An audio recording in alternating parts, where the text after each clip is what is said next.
Hi, Bill. You're looking well for a Monday morning. Oh, hi, Andrew. I've just come back from holiday. I've had a fortnight in Greece, so that's probably why I look so well rested.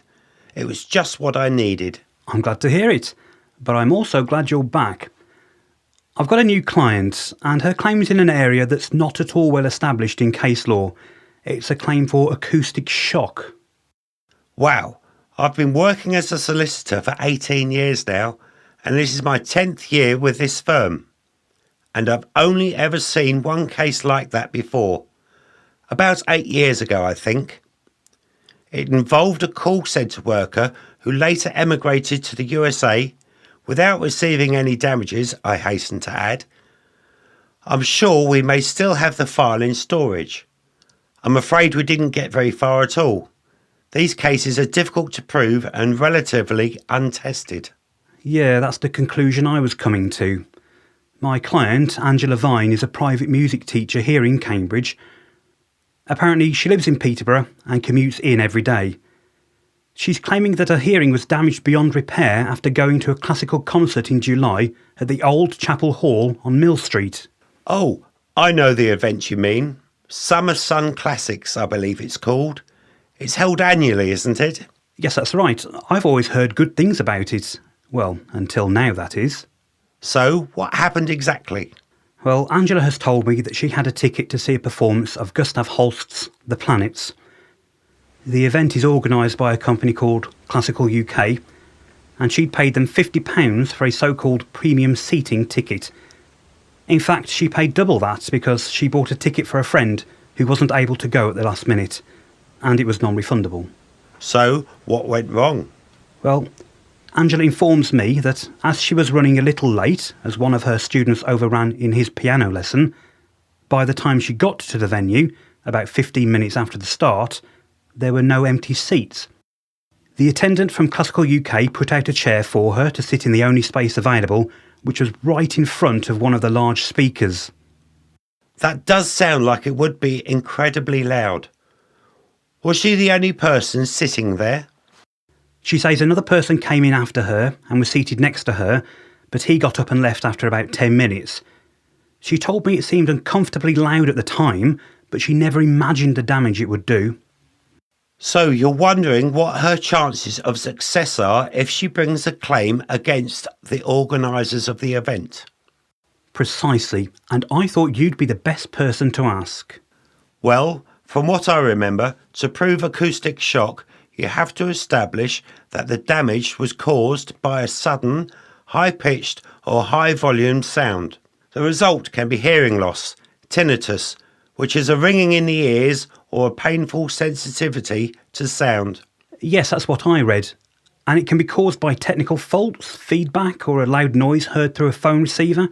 In fact, although not many cases have been brought so far, most have been brought by call centre workers. So I can imagine. But surely it's not just call workers that are vulnerable.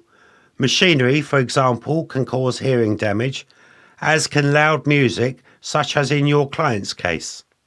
Oh, so you think it'll be possible to bring an action then? Well, I do think it's worth exploring.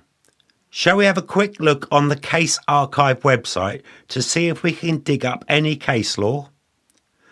I don't think the precedent books we've got in the office are up to date enough for this. It's too new an area. I've a feeling there's a case from last year in there somewhere.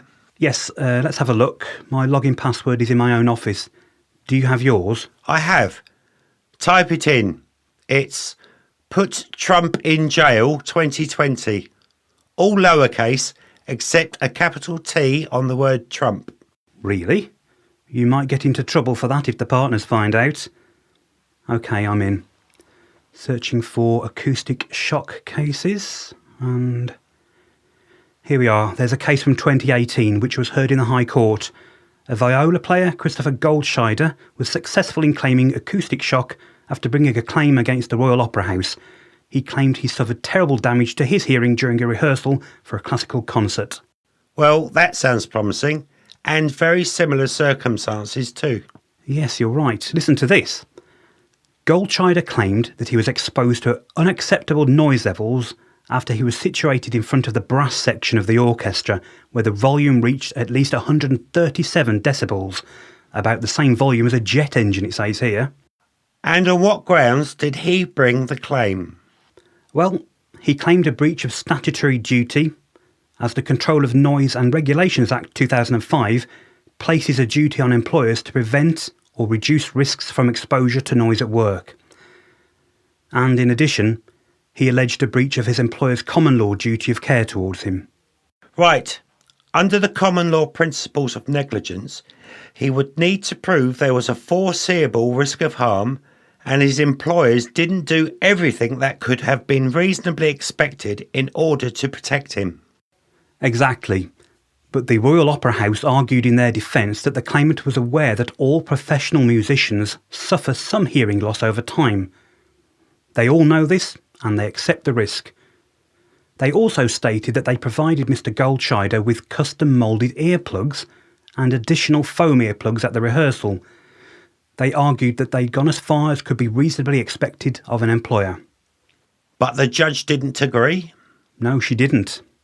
She held that the Opera House breached both their statutory duty and their common law duty of care, and she was satisfied that the noise levels at the rehearsal were sufficient to cause the injury. So, what was he awarded in the end? Well, it says here it's the first time a successful claim has been made from a person in the music industry for acoustic shock, and he received £750,000 for loss of earnings as he's had to give up work. OK, great. All good news then. Could you log me out now, as I've a client coming in 15 minutes? Sure, I'm having a quick meeting with Angela Vine this afternoon, so I'll be able to update her then. Thanks for all your help. You're welcome. Let me know how it goes.